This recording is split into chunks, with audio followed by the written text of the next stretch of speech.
இந்த நாளின் கர்த்தருடைய வார்த்தைக்காக. யோவான் 1ஆம் அதிகாரம் 4ஆம் வசனம்.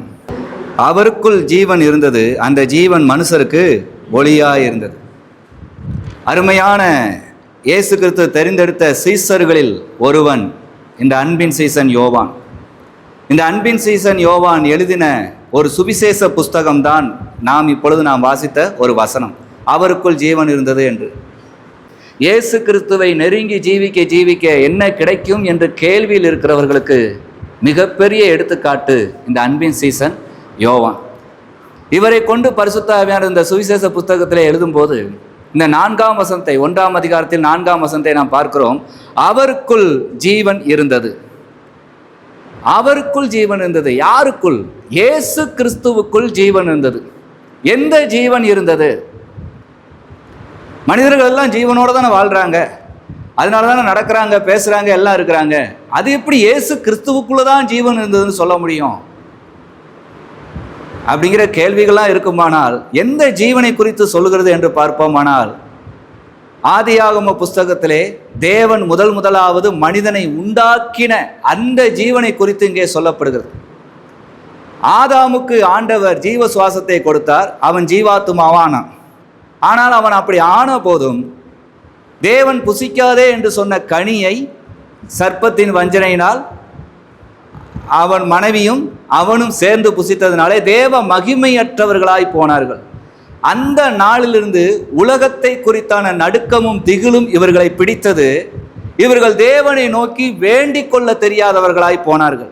நாம் பரிசுத்த வேதாகமத்திலே பார்க்கிறோம், இவர்கள் அந்த கனியை புசிக்காத நாள் வரைக்கும் தேவன் இவர்களோட பேசினார், தேவனோடு இவர்களும் பேசினார்கள். ஆதாமுக்கு தேவன் எத்தனையோ பொறுப்புகளை கொடுத்தார். அவன் பூமியை பண்படுத்த பொறுப்பை கொடுத்தார், பாதுகாக்க பொறுப்பை கொடுத்தார், எல்லாவற்றுக்கும் பெயரிட, மரம் செடி கொடிகள் எல்லாவற்றுக்கும் பெயரிடு, நீ வைக்கிறதான் பெயர் என்று அவ்வளவு சொன்னார். அவ்வளவு பெரிய உறவாக இருந்த அந்த உறவு திடீரென்று தேவனை கண்டால் பயம் என்கிற அளவுக்கு போய் தேவனிடத்திலே நான் நிர்வாணமாக இருக்கிறேன் என்று சொல்லுகிற அளவுக்கு தன்னுடைய ஆவிக்குரிய அந்த உடை விலக்கப்பட்டதாய், நீக்கப்பட்டதாய், மரித்தவனாய் போன அந்த சூழ்நிலையை நாம் வேதத்திலே பார்க்கிறோம்.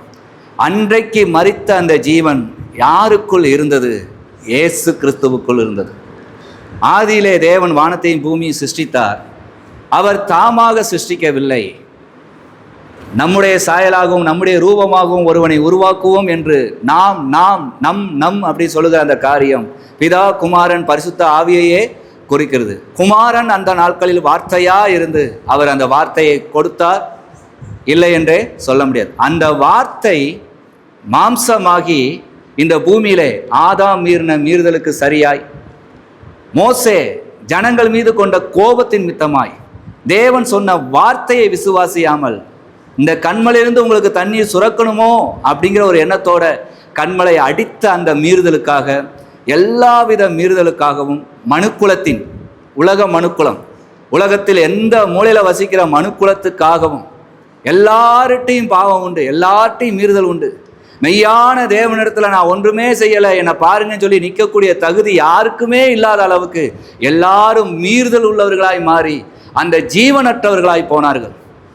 உயிரோடு நடப்பாருங்க, உயிரோட பேசுவாங்க, எல்லாமே இருக்கும். ஆனால் எல்லாத்துக்குள்ளேயும் ஒரு தெய்வ வழிபாடுன்னு வரும்போது தெய்வம் நம்மளை அழித்து விடுமோ, தெய்வத்துக்கு முன்னாடி என் வாழ்க்கை சரியானது இல்லையே என்கிற பயம் வந்து விலகி போன அந்த ஜீவன், ஆதாமை விட்டு போன அந்த ஜீவன், அடுத்து மனுக்குலத்தில் இருக்கிற யாருக்குள்ளேயும் அந்த ஜீவன் கிடையாது. அந்த ஜீவன் முதலாவது இருந்தது யாருக்குள்ள? ஜீவனை உண்டாக்கின இயேசு கிறிஸ்துவுக்குள்ள தான் இருந்தது. ஆகவே தான் சொல்லப்படுகிறது அவருக்குள் ஜீவன் இருந்தது. இயேசு கிறிஸ்துவை அறிந்து கொள்ளாமல் ஒரு மனிதன் பாவத்தின் மீட்பாகிய அந்த பாவ மன்னிப்பை பெறவே முடியாது. இயேசு கிறிஸ்து ஒருவரே பாவ மன்னிப்பை தருகிறவர். பாவ மன்னிப்பை தந்துவிட்ட பிறகு திரும்ப திரும்ப அவர்கள் பாவம் செஞ்சாலும் மன்னித்து கொண்டே இருப்பாரோ அப்படிங்கிற சூழ்நிலைகள் இந்த காலத்திலே பரவி கொண்டிருக்கிறது. இல்லை, 2 விதமான பாவமாக பரிசுத்த வேதாகமம் பிரித்து விட்டது. ஒன்று மரணத்துக்கான பாவம், இன்னொன்று மரணத்துக்கு ஏதுவில்லாத பாவம். எதிலே வாழ வேண்டும் என்று கண்களுடையவர்கள், அதாவது தேவன் கொடுத்த தெளிவான கண்களை உடையவர்கள் பரிசுத்த வேதாகமத்தை வாசித்து தெளிவாக கற்றுக்கொண்டு வாழ்வார்கள். அந்த கண்கள் இல்லாதவர்கள் கண்ணிருந்தும் குருடர்களாய், எனக்கு தெரியும், எனக்கு தெரிஞ்சதான் சரின்னு வாழ்கிறவங்களுக்கு அந்த ஜீவன் கிடைக்குமானால் கிடைக்காது. ஆண்டவர் மன்னித்து கொண்டே இருப்பார், ஆனால் மன்னிக்க மாட்டார். எப்பொழுதுமே அவர் மன்னித்து கொண்டே இருக்கிற தேவன் இல்லை. எதுக்கெல்லாம் மன்னிக்கணுங்கிற ஒரு கட்டளை புதிய ஏற்பாட்டில் இருக்கிறது.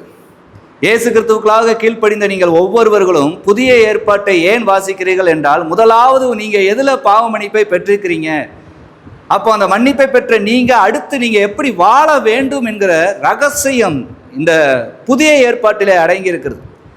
மத்தேயுவிலிருந்து வெளிப்படுத்தின விசேஷம் வரைக்கும் நீங்கள் பாவம் நீங்கி வாழ்வதற்கான வழிகள் இதிலே இருக்கிறது. சகோதரத்தில் அன்பு கூறுவது, தாய் தகப்பனை கனம் பண்ணுவது, உற்றார் உறவினத்தில் எப்படி அன்பு கூறுவது, சக மனிதர்களிடத்தில் எப்படி சகோதரத்துவமாய் பழகுவது, இதெல்லாம் இல்லாதவர்கள் எப்படி இருப்பாங்க, பொறாமை கொண்டவர்கள் எப்படி இருப்பாங்க, பெருமை கொண்டவர்கள் எப்படி இருப்பாங்க, ஐஸ்வர்யவானாகிறதுக்கு தீ விரிச்சிருக்கிறவங்க எப்படி இருப்பாங்க, பணத்தின் மேலே மயக்கம் கொண்டவங்க எப்படி இருப்பாங்க, எல்லாமே இந்த புதிய ஏற்பாட்டில் எழுதப்பட்டு தான் இருக்குது.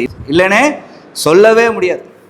மரணத்துக்கு ஏதுவான பாவத்தை செய்து கொண்டு எழுதிருக்கிறதும் தெரியாம, இங்க பிரசங்கிக்கிறதும் தெரியாம நீங்க செய்வதா சரி என்று இருப்பீர்களானால், நீங்கள் என்னதான் இயேசு கிறிஸ்துவை நேசிக்கிறேன், சர்ச்சைக்கு வரேன், நான் ஆண்டவருக்குள்ள தான் இருக்கிறேன் நீங்க சொல்லிக்கிட்டாலும் உங்களுடைய உள் மனசாட்சியில் அந்த ஜீவன் இருக்கவே இருக்காது. இயேசு கிறிஸ்து நமக்குள்ள ஜீவனை கொடுத்தது சாதாரணப்பட்டதல்ல. அன்று ஒரே ஒரு ஆதாமுக்கு கொடுத்த அந்த ஜீவன், அவன் பாவம் செய்ததினால் அந்த ஜீவன் அவனை விட்டு போனது. பயமும் திகிலும் நடுக்கமும் எப்பொழுதும் வந்தது. மனுஷரை குறித்து பயம், வேலையை குறித்து பயம், நெற்றி வேர்வை நிலத்தில் சிந்த வேலை பார்க்கணும், வேலை பார்த்தும் பணம் வருமாங்கிற பயம், கையின் பிரயாசம் ஆசீர்வதிக்க முடியுமான்னு பயம், எத்தனையோ பயங்களும் திகிலும் மனிதனை பிடித்ததுக்கு காரணம் தேவ கட்டளையை மீறினதான்.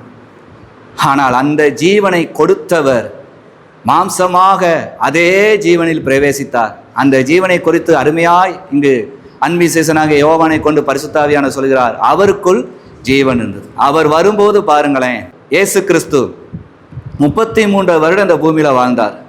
எவ்வளவு ஜீவனுடையவராய் வாழ்ந்தார். ராஜாக்களுக்கு முன்பாகவும் சரி, ஆசாரியர்களுக்கு முன்பாகவும் சரி, சக மனிதர்களுக்கு முன்பாகவும் சரி, தன்னுடைய பெற்றோர்களுக்கு முன்பாகவும் சரி, எல்லாருக்கும் முன்பாகவும் அவர் ஜீவனுடையவராய் வாழ்ந்தார். ஏனென்றால் தான் எங்கிருந்து வந்தேன் என்பதை அறிந்திருந்தார், எங்கு செல்வேன் என்பதையும் அறிந்திருந்தார். அதை மனிதனுக்கு வாழ்ந்து காட்டும்படியாய் இயேசு கிறிஸ்துவை விசுவாசிக்கிற எல்லாரும் இனியாவதும் புரிந்து கொள்ளணும், நீங்க எங்க இருந்து வந்தீங்க, இனி நீங்க எங்க போக போறீங்க, அதை நீங்க கற்றுக்கொள்ளணும். இயேசு கிறிஸ்து எங்கிருந்து வந்தார்? அவர் பரத்திலிருந்து வந்தார். அவர் பரிசுத்த வித்தாக இருந்தார். அவர் பரத்திலிருந்து வந்தவர், வானத்திலிருந்து உண்டானவர். ஆனால் மனுக்குலம் முழுவதுமே எப்படி உண்டானது? தாழ்விலிருந்து உண்டானது. அப்போ இது ஒரு வித்தியாசம். ஆனா இயேசு கிறிஸ்து எங்கே சென்றார்? அதே பரத்துக்கு சென்றார். அவரை விசுவாசிக்கிறவர்கள் எங்கே செல்வார்கள்? அதே பரத்துக்கு செல்வார்கள். அப்போ பிறந்த விதம் வேறுவாக இருக்கலாம், வளர்ந்த விதம் வேறுவாக இருக்கலாம். ஆனால் இயேசு கிறிஸ்துவை அறிந்த பிறகு அந்த அறிந்த விதம் அது அநேகரை அறியத்தக்க விதமா இருக்கிறது. அநேகர் வாழ்ந்தால் இப்படியாக வாழ வேண்டும் என்கிற ஒழுக்கத்தையும் நற்பண்புகளையும் கற்றுக் கொடுக்கிறதா இருக்கிறது. அப்படிப்பட்ட ஜீவனை உடையவர் இயேசு கிறிஸ்து. இயேசு கிறிஸ்துவை கவனித்து பாருங்களேன், அவருடைய ஒவ்வொரு நடைகளையும். இந்த உலகத்தில் எந்தெந்த வயசுல என்னென்ன தேவை இந்த உலகத்தை குறித்து வேண்டும் என்று ஒவ்வொரு மனுஷனும் மனுஷியும் வாழ்வாங்களோ, 33 வருஷம் இயேசு வாழ்ந்திருக்கிறாரு. ஆனா அவர் உலகத்தில் என்னென்ன தேவை உண்டு, இதெல்லாம் எனக்கு தேவை தானே, எனக்கு இப்போ வாலிபம் ஆயிடுச்சே, எனக்கு இப்போ 30 ஆயிடுச்சே, எனக்கு 33 ஆயிடுச்சேன்னு இயேசு கிறிஸ்து ஒரு நாளும் கேட்டதும் இல்லை, அதை பற்றி சிந்திச்சதுமே இல்லை. இன்னைக்கு இயேசு கிறிஸ்துவை ஏற்றுக்கொண்டேன் என்று இருக்கிறவர்களும் எல்லாரும் வேண்டுவது அதனுடைய தேவைகள் அறிந்து, அந்த வயதுக்கேற்ற தேவைகள் நிறையா இருக்குது. அடுத்து ஒரு மனிதனுக்கேற்ற தேவை இருக்கு, மனுஷனுக்கேற்ற தேவை இருக்கு, அதுக்கடுத்து குடும்பத்துக்கான தேவைகள் இருக்கு. இதே தான் வேண்டிக் கொண்டு இருப்பாங்க இயேசு நாமத்தினால. ஆனா இயேசு கிறிஸ்து வேண்டினதை நாம் பார்க்கணும். உலகத்தின் பாவத்திற்காய் தன்னை பலியாக ஒப்பு கொடுக்கதையே வேண்டுதலாய் வைத்திருந்தார். அவருக்குள் அந்த ஜீவன் இருந்தது. அந்த ஜீவனை யாருக்கு கொடுக்க வந்தார்? ஆதாம் கொடுக்க மறந்த அந்த ஜீவனை உலகத்தில் எல்லா மனுமக்களும் பெற்றுக்கொள்ளும்படியாய் அந்த ஜீவனை கொடுப்பதையே தன்னுடைய வேலையாக வைத்து பிதாவிடம் வேண்டிக் கொண்டே இருந்தார்.